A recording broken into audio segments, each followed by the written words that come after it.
Finish liquid spray সৌজন্যে বিশেষ আয়োজন ব্যস্ত খামারি।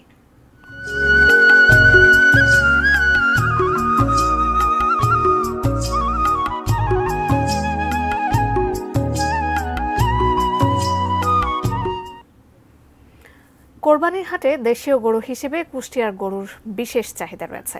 এরই মধ্যে রাজধানী ঢাকা, চট্টগ্রাম সহ দেশের বিভিন্ন বড় শহরে বিক্রির জন্য পশু নেয়ার প্রস্তুতি চলছে। তবে গো খাদ্যের দাম বাড়ায় ভালো দামে পশু বিক্রি করতে না পারলে লোকসানের আশঙ্কা খামারিদের। কুষ্টিয়ার প্রতিনিধি শরীফুল ইসলামের পাঠানো তথ্য ছবি নিয়ে ডেস্ক রিপোর্ট। কুষ্টিয়ার ৬ উপজেলায় বড় ছোট মিলে প্রায় ২০,০০০ গরুর খামার রয়েছে। দেশীয় গরুর চাহিদা বেড়ে যাওয়ায় কুষ্টিয়ার ঘরে ঘরে ও খামারে সম্পূর্ণ পারিবারিক আদলে ২ লক্ষাধিক গরু মোটা তাজা করা হয়েছে। কিছুদিনের মধ্যে এসব পশু দেশের বিভিন্ন জেলায় সরবরাহ করা হবে। কুষ্টিয়ার এসব দেশীয় গরুর চাহিদা রয়েছে ঢাকা, চট্টগ্রামের বাজারেও।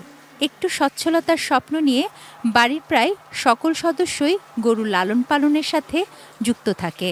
দিনরাত পরিচর্যা করে কোরবানির হাটে পশুগুলো তুলতে চলছে শেষ মুহূর্তের ব্যস্ততা। তবে তারা বলছেন গোখাদ্যের দাম বেড়েছে, আর তাই বাড়তি দামে পশু বিক্রি করতে না পারলে লোকসান গুনতে হবে, হারাতে হবে পুঁজি। আমার খামারে ৬টা গরু রেডি করছি। কোরবানিতে সবচেয়ে বড়টা আমি ৩ লাখ টাকায় দাম চাচ্ছি। ব্যাপারী এসে ২৫০ পর্যন্ত বলছে, তাতে তো আমাদের লস হবে।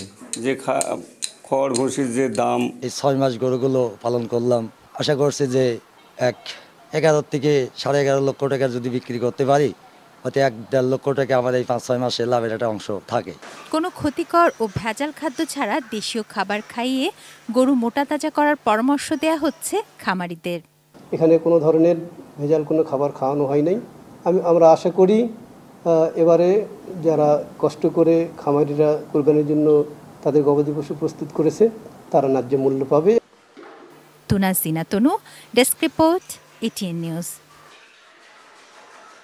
ফিনিশ আসলে একটা জিনিস, সস্তায় বস্তাপতা জিনিস, স্পার্টা চিনে ফিনিশ।